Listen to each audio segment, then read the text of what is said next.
Morning brother and sister. Di video kali ini saya ingin mereview ulang sepeda Pacific Class 7.0. Karena di video sebelumnya yang saya review itu suaranya berantem sama kendaraan yang lewat. Oke, untuk mempersingkat waktu, kita langsung aja kelebihan dan kekurangan sepeda Pacific Class 7.0. Untuk kelebihannya itu mau hujan, ada geluduk.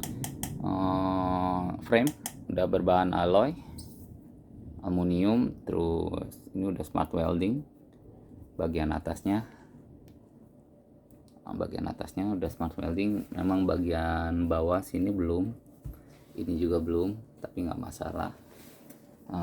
Lalu kenapa saya milih sepeda ini? Yang pasti udah drop bar, saya senang karena drop barnya. Terus drop barnya juga ini aero pipih. Terus drifternya sudah Tiagra jadi 10 speed.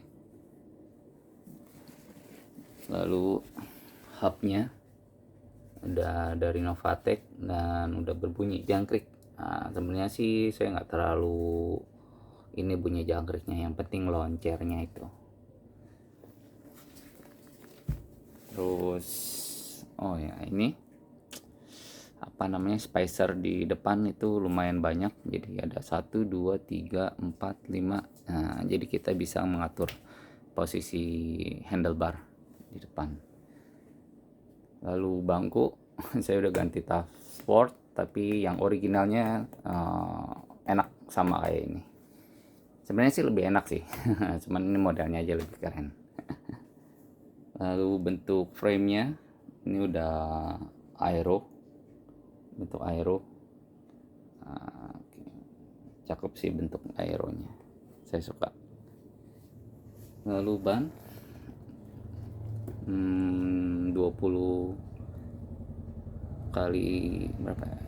1/3/8, lebih empuk dibanding kalau sepeda RB biasanya. Terus juga ini karena bentuknya patternnya seperti ini, jadi dia ban yang mengenai aspal itu jadi nggak terlalu banyak, jadi mungkin resistensinya ke aspal itu nggak terlalu besar situ. Lalu ini BB udah Holotech 2. Ini harusnya ada FD, RD nya juga Tiagra. Walaupun sprocketnya itu bukan sprocket sama ininya, cranknya ini dari side. Lalu pengereman, yang saya bilang di video sebelumnya, ini jauh lebih pakem dibanding sepeda Genio saya. Pertama aku pikir video yang sepeda Genio itu udah pakem, ternyata ini jauh lebih pakem. Memang beda sih. Terus ini kalipernya masih mekanik sih, bukan hidrolik. Kalau hidrolik drifternya aja saya lihat di ininya, di Topet paling murah 1,8. Satu drifter kanan kiri berarti sekitar 4 juta lah. Ini sepedanya aja cuma 6 jutaan.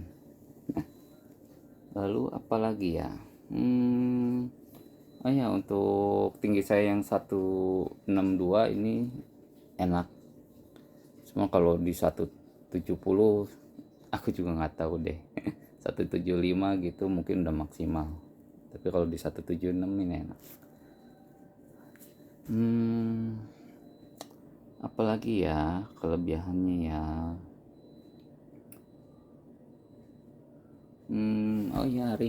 Rim ini alloy udah pastilah. Zaman sekarang rim masih pakai bukan alloy, terus pakai besi atau bahannya steel, udah nggak zaman lah. Untuk harga yang sekitar 6 jutaan. Oke, itu kelebihannya. Sekarang kita bacakan kekurangannya. Kekurangannya itu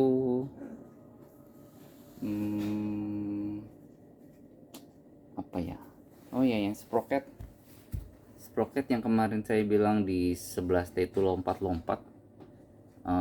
Ternyata itu kemungkinan permasalahannya bukan dari gearnya. Dugaan saya waktu itu pertama dari gear, ternyata bukan. Itu sepertinya kurang kencang pengikat sprocketnya. Waktu pertama kali dibuka memang gampang, nggak perlu nggak perlu pakai kunci Inggris. Dia tinggal pakai alat, masukin alatnya, tinggal diputar pakai tangan. Ya mungkin karena itu. Sekarang sih udah kenceng, nggak masalah sih. Oke, itu.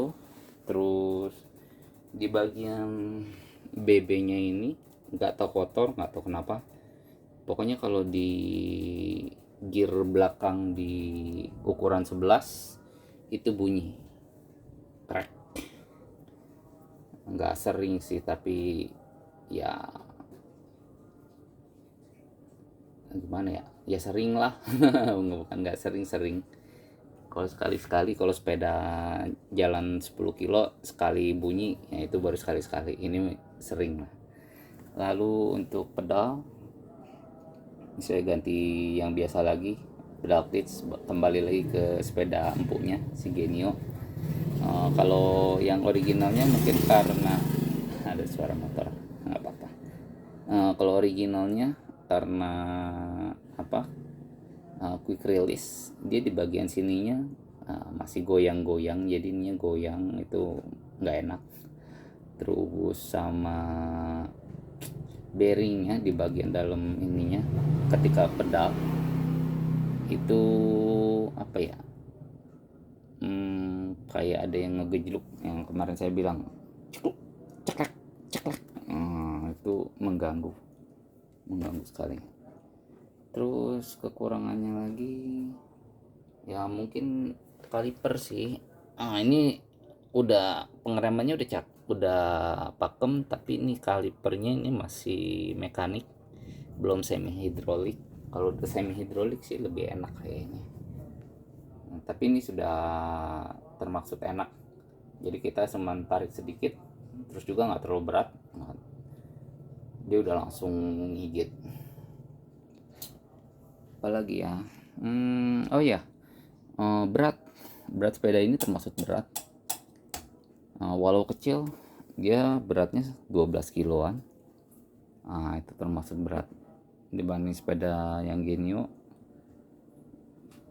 agak besar tapi dia di 12, tapi ukuran 4 lah, 46 di bawah 12 sepeda Genio ini termasuk berat. Lalu oh ya, ini chainring saya udah ganti juga sih. Lumayan, soalnya yang di chainring yang originalnya di 53 nya tuh speednya kurang tarik, kurang enak. Terus juga karena ganti chainring, FD saya nggak pakai, FD nya nggak pakai. Terus ini gear yang kecilnya harus dipakai, mungkin karena murnya atau apanya, dia nggak bisa kalau nggak dipakai. Dia harus dipakai, tetap dipakai, tapi nggak berguna sih yang ini nih. Chainring yang paling kecilnya, nggak kepake. Apalagi ya, oh ya lupa yang utama, ini fork ketika datang bengkok. Itu kekurangannya, itu kayaknya kekurangan dari ekspedisi deh. Pengiriman, ketika pengiriman ini juga seat post yang originalnya waktu pertama kali datang itu bengkok, katanya bengkok besinya sih, ininya ini lebih turun daripada bagian sininya. Situ mungkin itu sih, kalau fork bengkok sama tempat duduknya bengkok mungkin karena pengiriman atau ketika taruh di gudangnya. Soalnya kemarin juga kan ketika unboxing boxnya bagian sebelah kiri ya, kalau dari sini bagian kiri itu rusak, udah dilakbanin sama si konya sih. Itu aja sih. Oke, itu menurut saya kelebihan dan kekurangan dari sepeda Pacific Class 7.0. Setelah pemakaian sekarang, kemarin 150, sekitar sekarang 200 baru 200 kilo karena lagi bulan puasa jarang goes. Oke, mungkin video kali ini selesai, brother and sister. See you on the next video. Bye bye.